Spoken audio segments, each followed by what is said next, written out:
Welcome to Immanuel. I'm so glad that you're here today. If I have not met you yet, my wife and I will be out in the lobby later and would love to meet you. And if you are a visitor here, all we ask is that you fill out one of these cards and place it in the offering plate a little later. If you go out into the lobby, we have a gift for first-timers, and so you may want to do that as well. But if you're watching online, just tell us where you're coming from or where you're watching from. And as I told you before the service began, we'd love to have you in person, so come some Sunday and be our guest. Let me tell you about a couple of things. Baby dedication here is an event. It's like a big deal because it's not just about the baby, it's about the family. And so it happens on a separate event. You get to invite all your friends and family that you want to bring. You have homework to do. You're really making a commitment in that. We see it as a special thing. And so if you are interested in baby dedication, May 19th is your date. You can go online, ibc.family /babyd, and it'll take you there. And we'd love to have you participate in that. Also, we have, and I can't tell you anything other than get ready, okay? Pay attention. If you're not connected to us online, social media, get our emails, you want to do that because we have some special announcements coming really soon, some really soon and some a little later, but just follow along. God is working. It's a great time to be a part of our church, to bring people with you. He's moving, and I just want to thank you for being a part of that. Well, we're in this series looking at the book of Ruth. It follows the book of Judges. Don't be afraid to use your table of contents to get there. It follows the book of Judges. That was a difficult time in the life of the Israelites. It's right before the king, so they didn't have kings during this day. And Ruth has been referred to as one of the greatest love stories of the Bible. But the book of Ruth opens with, as we saw last week, with devastation and tragedy. Nothing seems to go right for Naomi and her family. Our son Nate preached last week. If you weren't here, you can go back and watch that. But there was a severe famine in the land at the time. And listen, I'm not sure Western civilization or the modern world can fully understand how severe famine was in those days. Famine caused starvation. It caused plagues, even war. There are certain places in the world where that's still true today. You battle for your very existence. Many times you had to sell your property just to buy more food. It was even common, I know this sounds very harsh, but it was even common in that day to sell your children into slavery for their benefit so that they could have something to eat, and so that you too could survive. Desperate people do desperate things. Well, a man named Elimelech took his wife Naomi and their two sons, and they left the land of God's people and went to a place called Moab. Now, here's the thing. When you're teaching a text like this, you have only so much information, so much time for the information that's there. And some of you have studied this for years. You can only put so much into one message. Now, Nate got 40 minutes. They only give me 30, okay? And so, but here's the reality. Some people believe that they were actually sinful when they left their homeland, because God's people were supposed to trust God even when they were doing without, and yet they took matters into their own hands and went to another land. But while they were there, Elimelech died, and his sons married Moabite women, but then they died. And so here we have young wives, young widows with a mother-in-law who's also now a widow. And Nate talked about last week the history of the Jews and the Moabites. It was a bitter, broken relationship. Moab was not the kind of place where good girls came from, and it reminded them of a painful time in their history. It was considered wicked and immoral by the Jews to be in Moab, but especially to marry the Moabites. Well, here's this widow with no means to provide for herself, so Naomi decides to go back to Bethlehem, where they came from. She encouraged her daughter-in-laws to stay in their land in Moab. Orpah decided to stay, but the other one, Ruth, who this is named after, Ruth said she's not leaving Naomi. Now, when Ruth did that, Ruth made a decision, not just about where she would live, but how she would live. And by the way, let me just say, this is the most important decision that all of us will ever make in our life, deciding where we stand, where we line up with the one true God. But Ruth says to her mother-in-law, where you go, I'll go, and your God will be my God. And Nate shared last week the darkness of this story. And what I would say to you is you can't get very far from the darkness of chapter 1 to fully appreciate and understand the rest of this book. It's a beautiful love story, but you have to understand where this started to understand how beautiful it really is. And most likely that's true in your life too. Some of the most beautiful things in your life likely came through some of the most painful seasons in your life.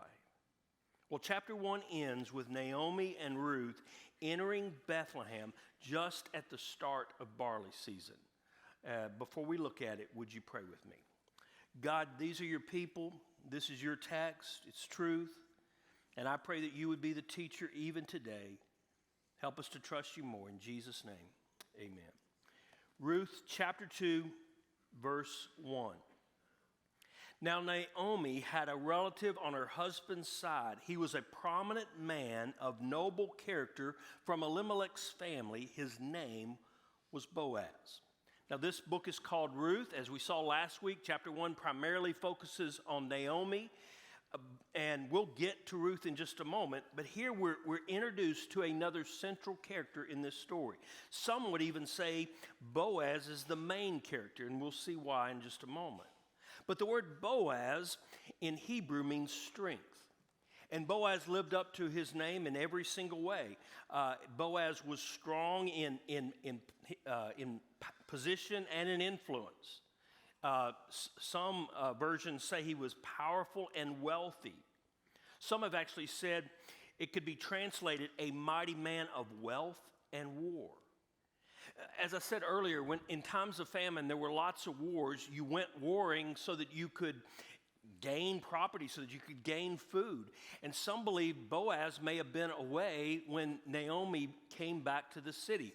Bethlehem is a small city. If you've ever been there, you know it's a small town. And so she was the talk of the town. Here this widow has come back, this tragic story of losing her husband, losing her sons, and everyone knew Naomi's story. But Boaz, as we'll see in a few minutes, apparently didn't. Perhaps, we don't know, but perhaps he was away at war. But he was a relative on her husband's side. That's important in this culture because the man's family was supposed to care for the widow and care for her family. But look at verse 2. Ruth, the Moabitess, asked Naomi, will you let me go into the fields and gather fallen grain behind someone with whom I find favor? Naomi answered her, go ahead, my daughter. Now this is referencing a rather odd law in the Levitical law.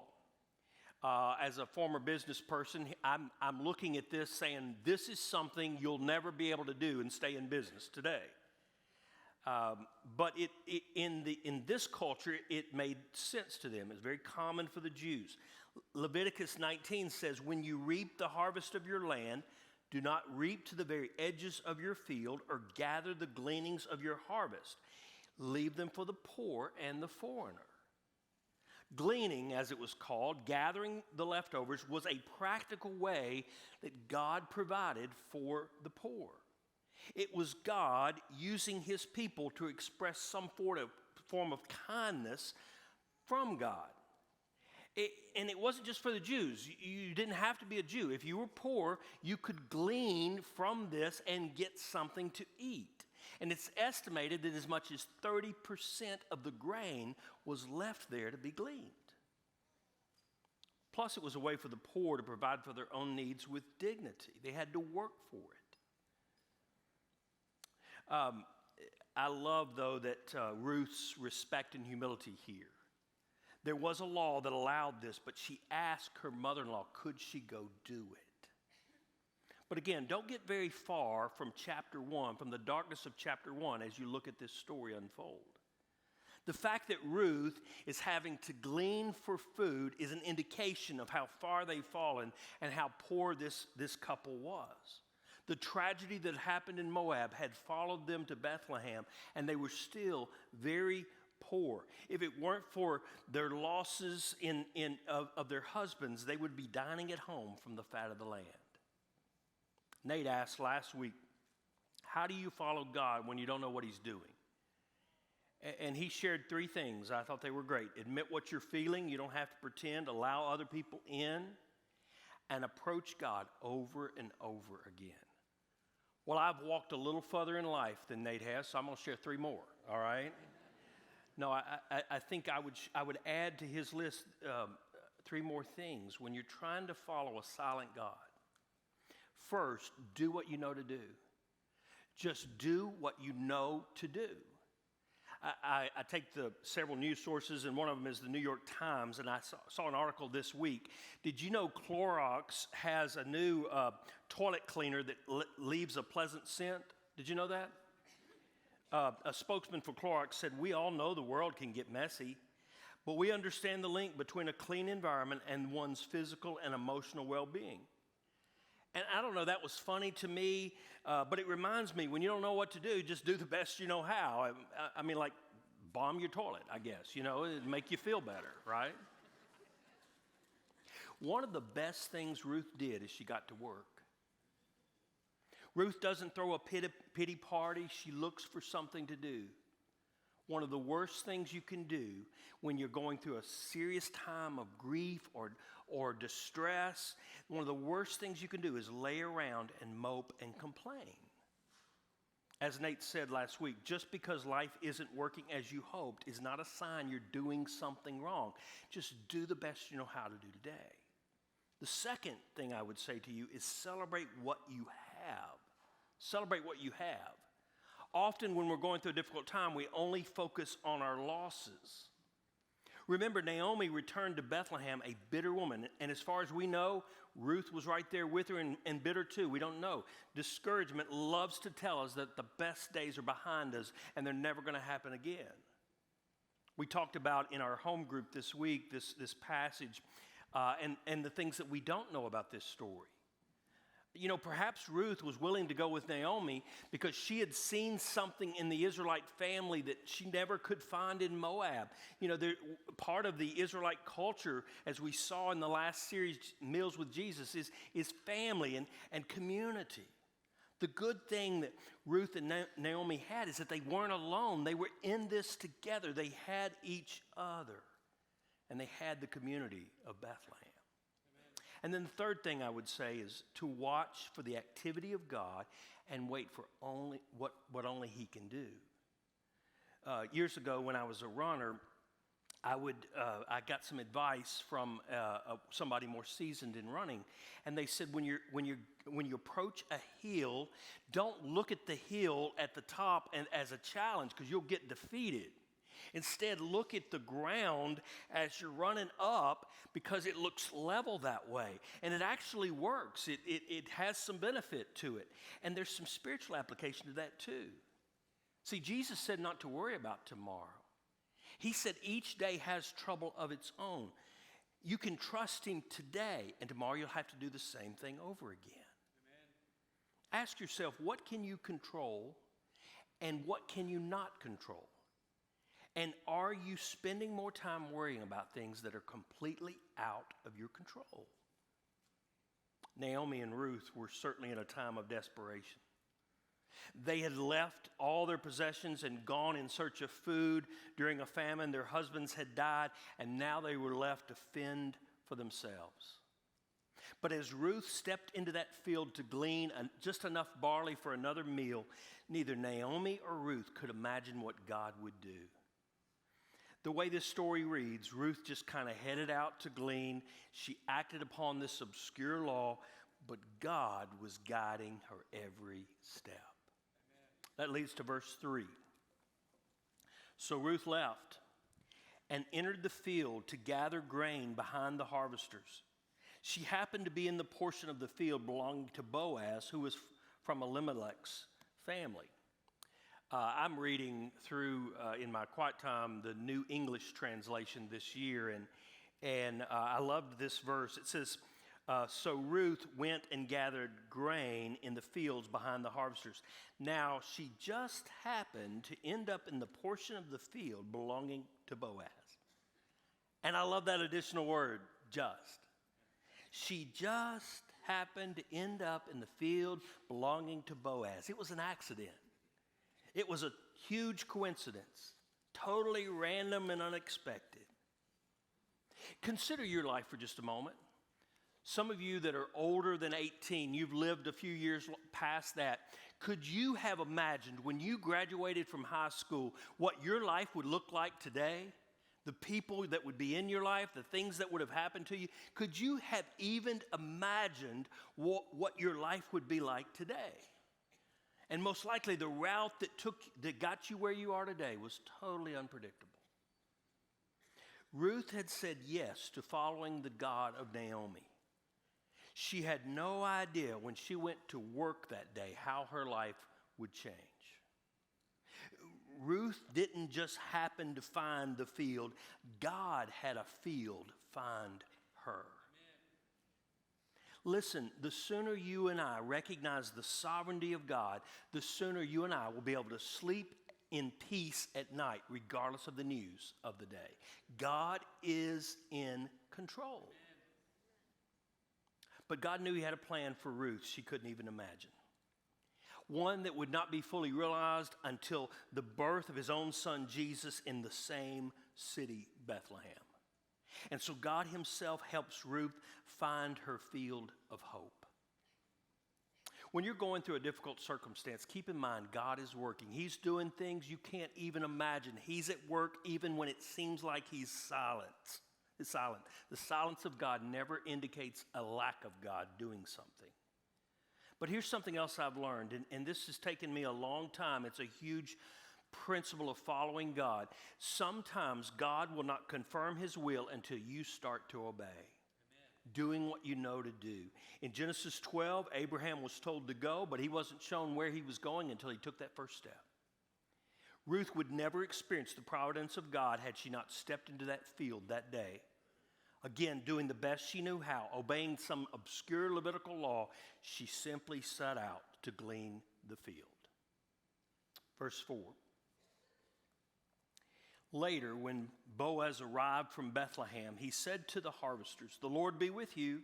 The Lord bless you," they replied. "The Lord be with you." You know, you can tell a lot about someone's character by what happens to them when they receive some sort of authority or power. Boaz was a leader that probably people enjoyed working with. Think about a leader that you've had in your life that made you feel better about yourself when you were around them. And then think about somebody who made you feel worse. And I would say to you, learn all you can under both styles of leadership, but let Boaz's approach influence you most. If you're a follower of Christ, it should influence who you are in the workplace. Who you are in the doctor's office or the restaurant, who you are when you post on social media. Ask yourself, when you go to work, does your faith go with you? Does it make you a better employee, a better leader, a better boss? Listen, you're going to hear me say this over the next few months, but we have a great opportunity in the next few months to show what Christians are like. Things are about to get real political, even more so than today. And listen, I think our faith should influence our vote, but it should equally influence how we interact with people who are not going to vote like we vote. Amen. As we continue this story, we come to an exciting part, though. This is where it gets good. This is why we love the story of Ruth. Boaz sees this new worker that's in the field. And again, we don't know what happened, but he apparently wasn't there and didn't know her story. And so he asks about her. And the servants fill them in on who she is and what she's done for her mother-in-law. And so Boaz approaches Ruth, and he tells her to only glean in his field. He tells her he's commanded his servants to watch over her, to care for her. And Ruth is so humbled by it that she bows down to pay honor to him. And that's where we pick up in verse 11. Boaz answered her, "Everything you have done for your mother-in-law since your husband's death has been fully reported to me, how you left your father and mother and your native land, and how you came to a people you didn't previously know. May the Lord reward you for what you have done, and may you receive a full reward from the Lord God of Israel, under whose wings you have come for refuge." Now listen, I'm glad you like when Nate comes to preach. I really am. The first question I heard from several in the first service was, "Is Nate back this week?" No, he has his own church. This is mine, all right? But I love that. But the thing I love when he comes to preach is that he brings 2 of our 4 granddaughters with him. That's his ticket. And so we had those 2 here, and Esther is our soon-to-be 4-year-old. She's going to turn 4 this week, but we don't get to see them a lot of times on their birthday because they live in Seattle. And so we decided to have her birthday while she was here. So we threw a birthday party, a lot of pink in our house this week. And we're all gathered around the table, all the pink decorations, the pink cake, and all that sort of stuff. And Courtney, our daughter-in-law, is a counselor. And so this is typical for her to do this kind of thing. So she said, "Let's all go around the table and say one thing we love about Esther." And so we all went around the table. And when we got finished, Esther said, "Let's go again." But one of the things that Courtney, our daughter-in-law, said about Esther is how observant she is about kindness. She just loves to see people doing kind things. And I got to see that firsthand. So we all went to the UK baseball game last Saturday, and we're hanging out there. And Esther saw that they had cotton candy. She's only had cotton candy one other time. They eat very healthy. They're from the Northwest, all that sort of stuff. So she had never had it but one time, and so she wanted some cotton candy. But her mother said, because moms are, she needed something substantial first. So we went to the concession stand. I got her some nachos, right? and so we're in line waiting for the nachos, huge line. And waiting for the line, and she looks over, she's watching the field, and she says, "Grandpa, guess what I just saw?" And I said, "What?" She said, "I saw one player drop his bat, and another player came running over and picked it up for him. Wasn't that kind?" It was kind. Young people and older people, if you need a reminder, I remind you that people are watching and character matters. How others see you respond, how you talk to other people, the way you treat others, it says a lot about your character. And if you claim to be a follower of Christ, whether it's fair, whether it's true or not, the way you respond in life says a lot about the Savior you claim to believe in. Amen. Sometimes the only witness we have is how we react in public to other people. Look at verse 13. "My Lord," she said, "I have found favor with you, for you have comforted and encouraged your servant, although I am not like one of your female servants." Sociologists say that we are like our environment. We talk like, act like the people we surround ourselves with the most. Ruth was different. She wasn't like everybody else. And we don't know all that means. Certainly we know she was independent. She didn't follow Orpah's lead or Naomi's advice to stay in Moab. She was persistent. Get this, she stuck with a bitter mother-in-law, okay? And she was faithful. It's easier to walk away from your faith when it's being challenged than it is to stay. But apparently it was her uniqueness that first attracted Boaz to her. Listen to me, you don't have to follow the crowd. You don't have to be like everybody else. It's okay to be who God has designed you to be, to follow His will for your life, even when the world thinks that's crazy. Well, listen to how Boaz cares for Ruth. Again, this is a great love story, verse 14. At mealtime, Boaz told her, "Come over here and have some bread and dip it in the vinegar sauce." So she sat beside the harvesters, and he offered her some roasted grain. She ate and was satisfied and had some left over. When she got up to gather grain, Boaz ordered his young men, "Let her gather grain among the bundles and don't humiliate her. Pull out some stalks from the bundles for her and leave them there to gather. Don't rebuke her. It's clear, and it's going to get even clearer, that he's caring for her like somebody who loves someone. But consider what happens when Ruth goes home to Naomi, verse 18. She picked up the grain and went into town where her mother-in-law saw what she had gleaned. She brought out what she had left over from her meal and gave it to her. Her mother-in-law said to her, "Where did you gather barley today, and where did you work? May the Lord bless the man who noticed you." Ruth told her mother-in-law, whom she had worked with, and said, "The name of the man I worked with today is Boaz." Naomi had sent Ruth out in faith to glean, not knowing what would happen. But that's what faith does. Faith acts on what you know and trusts God to do the rest. But at this point, Ruth still doesn't know who Boaz is, but Naomi does. Look at verse 20. Then Naomi said to her daughter-in-law, "May the Lord bless him, because he has not abandoned his kindness to the living or the dead." Naomi continued, "The man is a close relative. He is one of our family redeemers."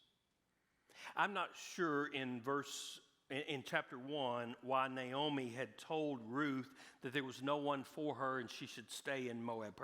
Perhaps she was so depressed, so distressed that she just simply forgot. You know, stress and sorrow, grief has a way of keeping you from thinking clearly. But the official term for what Naomi is describing here is kinsman redeemer, or another version may say guardian redeemer. The Hebrew phrase nearest kin literally means one who has a right to redeem. Deuteronomy 25 talks about what that is. The closest kin or relative is to redeem what has been lost.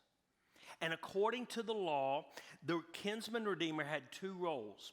One was to marry the widow to preserve the family line.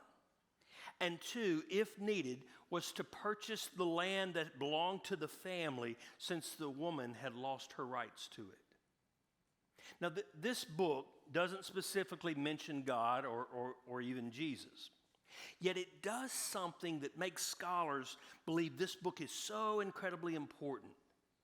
The whole Bible is one story of God coming to redeem his people. And in Bible studies, when you're studying the Bible, one of the things you look for is a foreshadowing. It's a picture of something that's to come, of a better day that's to come. It's a foreshadowing. The Old Testament foretells the New Testament. The New Testament foretells the second coming of Christ. A picture of a greater reality, a mystery, as we saw in Ephesians, yet to be revealed. And this story has a lot of that. Boaz was from Bethlehem. Jesus, our Savior, would one day come from Bethlehem. Boaz offers Ruth water, just as Christ is our living water, so we never thirst again. Boaz cares for Ruth, protects her, feeds her. Jesus is the bread of life. The one who comes to him never hungers again. And just as Jesus would die to save not only the Jews, but also the Gentiles, Ruth, as a Moabite, is a foretelling. One in need of salvation who is not from Jewish heritage, an unlikely candidate for grace. By the way, just as we all are. And Naomi is also a symbol to the Jewish nation, a foretelling, if you will, that God would draw his people back to himself. Naomi's story, coming back to faith, reminds us God is writing the final chapters of all of our lives, and ultimately he's trying to draw his people back to himself.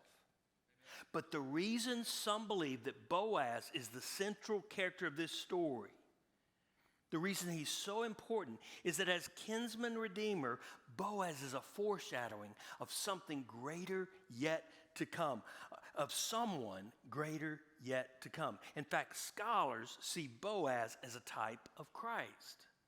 He wasn't Christ, he wasn't perfect, But he was painting a picture of a greater Christ to come, one who would be our ultimate strength. Boaz symbolized the work of an ultimate Redeemer, one who came to the world, a broken world, lived a perfect life, died on a cross to pay for the sins of everyone who's ever been born, but he rose from the grave so that all who call upon the name of the Lord shall be saved. Boaz was a source of hope for Ruth and Naomi, and he's a symbol for us of a hope that can come to us and come to the world only through Jesus Christ.